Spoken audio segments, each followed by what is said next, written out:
Bu videoni ko'rgandan keyin ayollar sistit kasalligi bilan doktorga borishga hojat qolmaydi.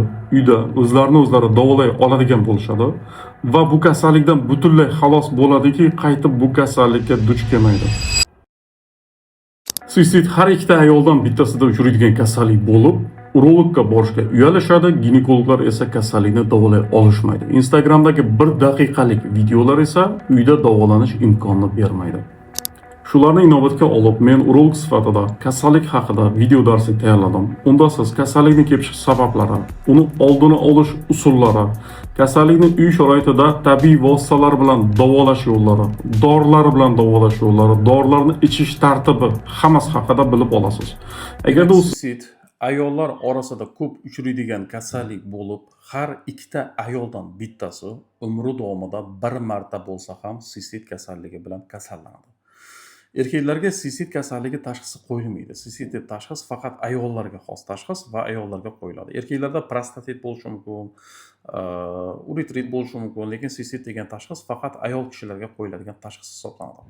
Mana bu yerda ayollarni jinsiy a'zosi va siydik yo'llari. Bu qin, ya'ni jinsiy aloqa qilinadigan teshigi, bu siydik kanali. Bu siydik qopi, bu bachadon, ayollar bachadoni. Demak, bu bachadon devori, sheyka matka deyiladi. Bachadon devori, bu siydik pufagi, demak bu siydik yo'li.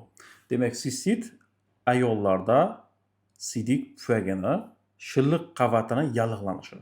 Siydik pufagi 3 ta qavatdan tashkil topgan bo'ladi. Tashqi pardasi, muskul qavati va shilliq qavat. Aynan shilliq qavatini yallig'lanishi bu sistit deyiladi. Ba'zi holatlarda sistitni chuqurlashgan og'irroq turlarda yallig'lanishi jarayoni shilliq qavatdan keyin muskul qavatga va tashqi pardaga ham o'tishi mumkin yallig'lanish bosqichi. Demak, nimaga bu ayollarda ko'p uchraydi? Buni sababi anatomiya bilan bog'liq, ya'ni qin bilan siydik kanali bir-biriga juda yaqin joylashganligi birinchi sababi. Ikkinchi sababi, siydik kanalining uzunligi ayollarda qisqa bo'ladi. Taxminan 4-5 sm bo'ladi. Erkaklarda bu uzun bo'ladi, 15-20 sm atrofida. Va qisqa bo'lganligi uchun va qin bilan yaqin joylashganligi uchun va siydik kanali ayollarda keng bo'ladi erkaklarga nisbatan. Erkaklarga nisbatan 2-3 barobar keng bo'ladi. Keng bo'lgani uchun, qinga yaqin joylashgani uchun va kalta bo'lgani uchun sistit kasalligi erkaklarda ko'p, ayollarda ko'p uchraydi. Xo'p, sistit nima keltirib chiqaradi? Sistit bu infeksion kasallik bo'lib, demak, har xil infeksiyalar keltirib chiqaradi. Stafilokok bo'lishi mumkin, streptokok bo'lishi mumkin, griboklar bo'lishi mumkin, Escherichia coli keltirib chiqarishi mumkin, ya'ni ichoq tayoqchasi. Eng ko'p holatlarda 60-70% holatda sistitga olib keluvchi infeksiya bu Escherichia coli, ya'ni ichoq tayoqchasi hisoblanadi. Xo'p, demak, bilib oldik sistit nimaligini, nima keltirib chiqarishini. Endi sistit qanday kelib chiqadi? Qanday kasallik boshlanadi? Xo'p, sistit asosan 2 ta yoshdagi ayollarda ko'p uchraydi. Statistik ma'lumotlarga qaraganda 20 yoshdan 30 yoshgacha bo'lgan ayollarda va 45 yoshdan oshgan ayollarda. Nimaga aynan 20-30 yosh oralig'ida ko'p uchraydi? Sababi aktiv jinsiy hayot kechirish yoshi ayollarda 20-30 yosh va ko'pincha tug'ish yoshi ham 20-30 yosh. Aktiv jinsiy hayot kechirganda sistit kelib chiqishining sababi mana bu qin. Qin bu boya aytganimdaqa siydik kanaliga yaqin, mana bu siydik kanali. Jinsiy aloqa qilayotganda mexanik ishqalanish tufayli jinsiy olat kirib chiqayotgan paytda qindagi buzilgan mikroflora buzilgan bo'lsa, mikroflorani olib o'zi bilan shilliqni va yana kirayotgan paytda mana bu siydik yo'liga tushiradi shilliq qavatni. Va shuni oqibatida qindagi mikroflora, buzilgan mikroflora, ya'ni patogen bakteriyalar, infeksiyalar ko'payib ketgan bo'lsa, qinda jinsiy aloqa qilayotgan paytda mamitga tushib qoladi. Asbob mexanik ishqalanishi sababli siydik yo'liga tushadi. Siydik yo'li orqali kirib turib, siydik qopini, shilliq qavatini yallig'lantiradi. O'shaning uchun aynan 20-30 yoshda sistit kasalligi ko'p uchraydi ayollar orasida. Xo'p, bundan tashqari yana bitta sababi homiladorlik. Aynan 20-30 yosh oralig'ida homiladorlik ko'p kuzatiladi. Homiladorlik paytida ham sistit kasalligi ko'p uchraydi. Buni sababi ikkita. Homiladan siydik pufagini bosib qo'yishi sababli siydik oxirigacha chiqib keta olmaydi, siydik qolib ketadi. Qolib ketgan siydikda mikroflora buziladi, ya'ni qolib ketgan siydik shilliq qavatini yallig'lantiradi va shuni oqibatda infeksion kasalliklar ko'p uchraydi, aynan homiladorlik paytida. Va undan tashqari homiladorlik paytida gormonal buzilish bo'ladi. Ya'ni homilamas paytidagi gormonlarni miqdori homiladorlik paytidagi gormonlarning miqdoridan farq qiladi. Aynan o'sha paytda o'shaning uchun gormonal buzilish hisobiga qandagi mikroflora buziladi. O'shaning uchun aynan 20-30 yoshli ayollarda sistit kasalligi ko'p kuzatiladi. Nimaga aynan 45 yoshdan keyin yana ko'payib ketadi sistit kasalligi? Biz bilamizki 45 yoshdan keyin klimaks boshlanadi ayollarda, ya'ni qondan qolish deydi buni oddiy xalq tilida, ya'ni menstruatsiya kelmay qo'yadi. Bu nima bilan bog'liq? Bu gormonal buzilish bilan bog'liq, ya'ni 45 yoshda ayrim ayollarda klimaks bo'ladi, ayrim ayollarda 50 yoshdan keyin, ayrimlarda 40 yoshdan keyin, o'rtacha 45 yoshdan keyin klimaks boshlanadi, ya'ni qondan qolish. Va bu paytda klimaks bilan bir qatorda gormonlarda ham ayollarda o'zgarish yuzaga keladi. Ya'ni estrogen gormoni tushib ketadi. Estrogen gormoni tushishi oqibatida qin shilliq qavatidagi shilliq ishlab chiqaradigan bezlar bo'ladi. Ya'ni jinsiy aloqa qilgan paytda qinni devori yallig'lanmasligi uchun shilimshiq suyuqlik ishlab chiqaradigan qin devorida bezlar bo'ladi. Aynan shu klimaksdan keyin bu bezlar atrofiyaga uchraydi, ya'ni ishlamay qoladi. Bu bezlar o'zidan ishlab chiqaradi suyuqlik. Bu suyuqlikning vazifasi demak jinsiy aloqa qilgan paytda qinni shillig'ini yallig'lanishdan saqlab turadi. Ikkinchi vazifasi antiseptik xususiyatga ega bo'ladi. Ya'ni qindagi mikroblarni, patogen mikroblarni o'ldirib turadi bu suyuqlik. 45 yoshdan keyin klimaks bo'lgandan keyin bu bezlar ishlamay qolgani uchun suyuqlik ishlab chiqarmaydi. Suyuqlikning vazifasi antiseptik edi, ya'ni mikroblarni o'ldirish va suyuqlik ishlab chiqarilmay qo'ygandan keyin bu yerda patologik mikroflora ko'payib ketadi, ya'ni infeksiya ko'payib ketadi, patologik bakteriyalar ko'payib ketadi, gribok ko'payib ketadi. Va shuni oqibatida qin bilan siydik kanali bir-biriga yaqin joylashgan bo'ladi, juda yaqin bo'ladi. Kichkinagina parda ajratib turadi bularni va bu yerdagi patologik mikroflora siydik kanaliga o'tadi. Siydik kanali orqali qovuqqa tushib turib, qovuq devorni yallig'lanishiga sababchi bo'ladi.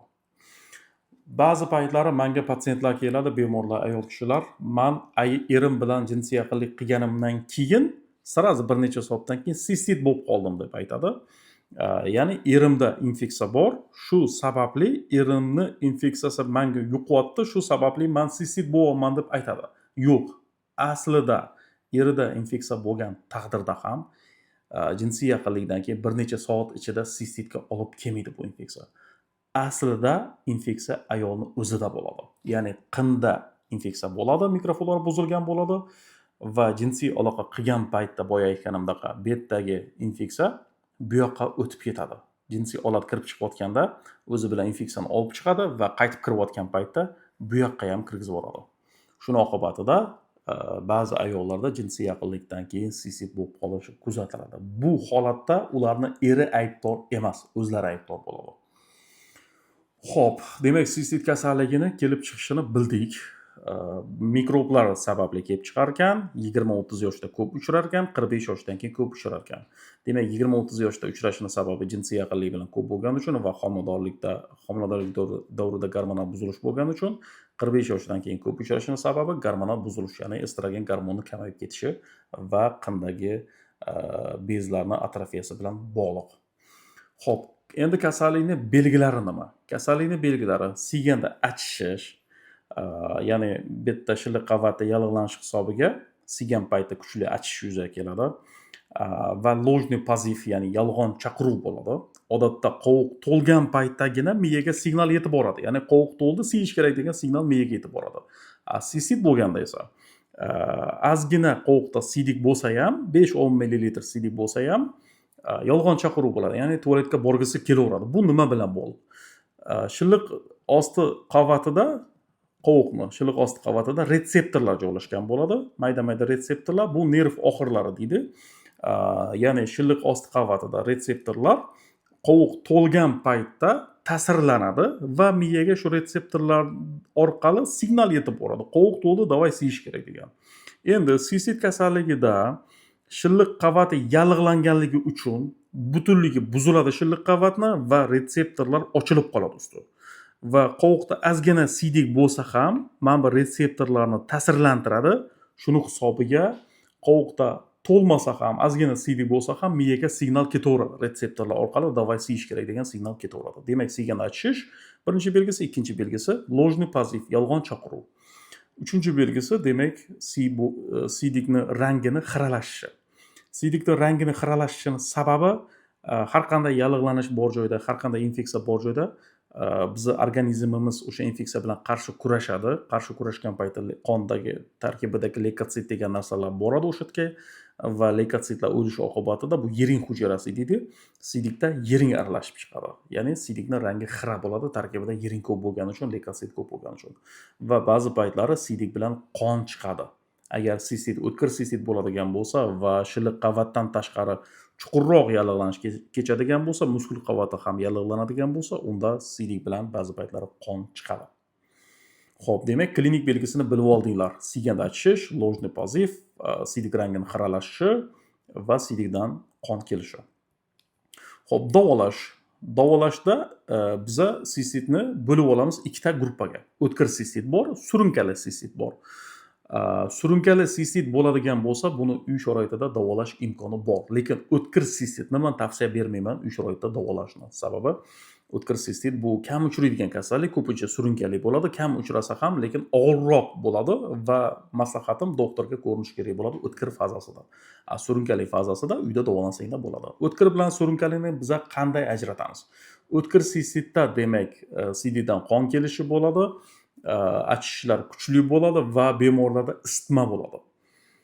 Surunkali sistitda achishlar sal yengilroq bo'ladi, siydik rangi ozgina xiralashgan, qon bo'lmaydi va bemorda isitma bo'lmaydi. Agar surunkali bo'lsa, uyda davolansanglar bo'ladi. Demak, davolashda ishlatiladigan dorilarimiz. Eng ko'p ishlatiladigan dorimiz demak bizda antibiotik fosfomitsin. Fosfomitsin degan antibiotikimiz bor. Bu parashok shaklida chiqadi. Men tarkibini aytyapman. Aptekadan xohlaganinglarni, xohlagan firmanikini, O'zbekistonmi, Hindistonmi, Rossiyami, farqi yo'q, Belarusiyami, Germaniyami, qatnikini olsanglar ham tarkibidagi modda fosfomitsin bo'lsa bo'ldi. Qimmatini olish shart emas, eng arzon olsanglar ham bo'ladi, fosfomitsin parashok. Demak, bu 48 soat ta'sir qiladi, o'shaning uchun через день ichiladi. Umumiy hisobda 3 ta pachka ichsanglar bo'ladi. Ya'ni bugun ichdinglar, indinga ichasizlar. Undan keyin yana bir kun tashab turib, yana bir kun tashab turib ichasizlar. 3 dona ichsanglar, bir parashok, bitta pachka parashokni bir stakan qaynab ozgina sovigan iliq suvga aralashtirib turib ichib yuborasizlar. Shu bilan 48 soatdan keyin keyingisini ichasizlar. Общий hisobda 3 ta parashok yetadi. Bu birinchi dori. Xolasanglar. Ikkinchisi levofloxacin tabletkasi. Sababi sistitni 60-70% holatda Escherichia coli infeksiyasi keltirib chiqaradi. Escherichia coli uchun eng yaxshi ta'sir qiladigan dorilardan bittasi levofloxacin. Bu ham tarkibi, qaysi firmanikini olasizlar, qaysi davlatnikini olasizlar, farqi yo'q. Eng arzon olsanglar ham bo'ladi. 500 mg dozada chiqadi. Bir mahal ichiladi. 10 kun. 10 kun davomida bir mahal tabletka formasi. 500 mg, demak, bir mahal kuniga 10 kun davomida ichasizlar. Davolashni bilib oldinglar. Yoki fosfomitsin parashok, yoki levofloxacin. Unisi ham, bunisi ham emas. Ili unisini, ili bunisini ichasizlar. Qo'shimcha agar juda ko'p siyish bo'lib turib, sizlarga ложный позыв ko'payib ketib, g'ashiylarga keltirayotgan bo'lsa, demak, dripdan tabletka ichsanglar bo'ladi 10 kun davomida. Xo'p, bu demak sistitning davosi. Endi sistitga olib keluvchi sabab bor edi-yu, mana bu qindagi yallig'lanish sababli kelib chiqyotdi-yu. Agar qinda ham yallig'lanish bo'layotgan bo'lsa, qinda sassiq ajralmali, shilliq ajralmalar ajralayotgan bo'lsa, hidi sassiq bo'ladigan bo'lsa va shilimshiqlar ko'payib ketgan bo'lsa, unda qinni davolashimiz kerak bo'ladi sistitga qo'shimcha. Sababi bu dorilar sistitni tuzatadi, lekin qindagi mikroflorani davolamaydigan bo'lsak, bu yerdagi infeksiyani ketkazmaydigan bo'lsak, sistit yana qaytalanib qoladi. Yana qaytalanmasligi uchun demak qindagi infeksiyani ham ketkazishimiz kerak. Buning uchun nima qilasizlar? Buning uchun har kuni bir marta bitta stakan qaynab sovigan suvga furatsilin, bir tabletka furatsilin tashlaysizlar. Furatsilin erib ketadi, sariq dori. Bu aptekalarda bor, 1000 so'm, 2000 so'm turadi bitta pochkasi. Bitta pochkada 10 ta bo'ladi. Demak, bitta tabletkasi 100 so'm turadi. Bir stakan qaynab sovigan suvga furatsilin ertasizlar va qinni yaxshilab furatsilini suv bilan yuvasizlar. Qanday? 10 talik shpritsga furatsilini tortib olasizlar va qinga shpritsni kirgizib turib yuvasizlar. Furatsilinni udor bilan jo'natasizlar qinga. va yana jo'natasizlar to bir stakan suv ketguncha qinni furaselin bilan yuvasizlar va sterilni salfetka olib turib, sterilni salfetka deganda yoki sterilni bint olasizlarda qinni sterilni bint bilan yoki paxta bilan, eng yaxshisi paxta yumshoq bo'ladi. Sterilni paxtani olib turib, qinni devordagi shilliqlarni yaxshilab artib tashlaysizlar. Demak, birinchi furaselin bilan yuvasizlar, keyin paxta bilan yaxshilab qinni tozalaysizlar shilliqlardan. Keyin Polygenax degan svecha bor. Polygenax degan svecha bor. Buni pachkasida 7 ta bo'ladi. 7 dona svecha bo'ladi. Bir mahaldan uxlashdan oldin har kuni, demak, birinchi furaselin bilan yuvib, keyin paxta bilan obrobotka qilib tozalab qinni. Keyin bir dona svechani qinga to'riga tiqib qo'yasizlar. Har kuni uxlashdan oldin 7 kun davomida qilinadi. Shunda batamom qindagi infeksiyalar, bakteriyalar hammasi ketib bo'ladi. Ba'zi holatlarda qinda gribok ko'payib ketgan bo'ladi. Agar gribok ko'payib ketgan bo'lsa, Polygenax svecha bilan qo'shimcha gribok ko'payganligini qatdan bilamiz? Qichishish bo'ladi qinda. Sasiq ajralma bo'ladi va qichish bo'ladi. Agar qichish bo'ladigan bo'lsa, demak gribok ko'payganligini bildiradi. Unda Polygenaxni qo'yaverasizlar. Polygenax bilan birga Futsis svechasini olasiz, anaqasini olasizlar, tabletkasini. Futsis tabletkasini через день ichiladi. Bugun ichasizlar va indinga yana bitta ichasizlar. 2 ta tabletka yetadi. Umumiy hisobda 4 kun bo'ladi shunda. Bu gribokka qarshi dori. Demak, davolashni tushunib oldinglar. Fosfamitsin yoki levofloxacin va qo'shimcha triptan. Qindagi mikroflorani yo'qotish uchun, sistit yana takrorlanib qolmasligi uchun qinni davolashimiz kerak. Qinni davolash uchun demak, anaqa furaselin bilan chayasizlar, paxta bilan artasizlar va Polygenax svecha qo'yasizlar 7 kun. Futsis 2 ta tabletka ichasizlar через день. Mana shu bilan demak, sistitdan ham batamom xalos bo'lasizlar. Qindagi ajralmalar va qindagi infeksiyalardan ham batamom xalos bo'lasizlar. Xo'p, endi sistit takrorlanmasligi uchun nima qilish kerak? Sistit yana takrorlanmasligi uchun birinchidan demak, qindagi mikrofloraga e'tiborli bo'lish kerak. Agarda qichishish, achishish, vidilina kelayotgan bo'lsa, mana bu lechinani qilish kerak bo'ladi. O'shanda sistitgacha o'tib ketmaydi. Bu birinchi sharti. Ikkinchi sharti, jinsiy aloqa qilayotgan paytda yoki jinsiy aloqadan keyin gigiyenaga qat'iy rioya qilish kerak. Jinsiy aloqa qilib bo'lgandan keyin обязательно qinni yaxshilab tozalash kerak bo'ladi. Furaselinli suv bilan albatta. Yoki bo'lmasam qaynab sovigan suv bilan qinni tozalash kerak bo'ladi va yoki paxta bilan, sterilni paxta bilan obrobotka qilish kerak bo'ladi. Va yana ahamiyatli narsa, bu hojatxonada ayniqsa ayollar ko'pincha xato qiladi. Hojatga chiqib bo'lgandan keyin orqa teshikni artayotgan paytda orqadan oldinga qarab turib artadi. Bu noto'g'ri narsa. Sababi boya aytganimdek sistitni eng asosiy keltirib chiqaruvchisi bu ishirka koli, ichak tayoqchasi. Bu ichakda bo'ladigan narsa, axlatda bo'ladigan narsa. Agar o'sha katta hojatga chiqqandan keyin orqadan oldinga qarab artadigan bo'lsak, o'sha paxta yoki qog'oz qinga tegib ketadigan bo'lsa, o'sha orqa teshikni artgan qog'oz.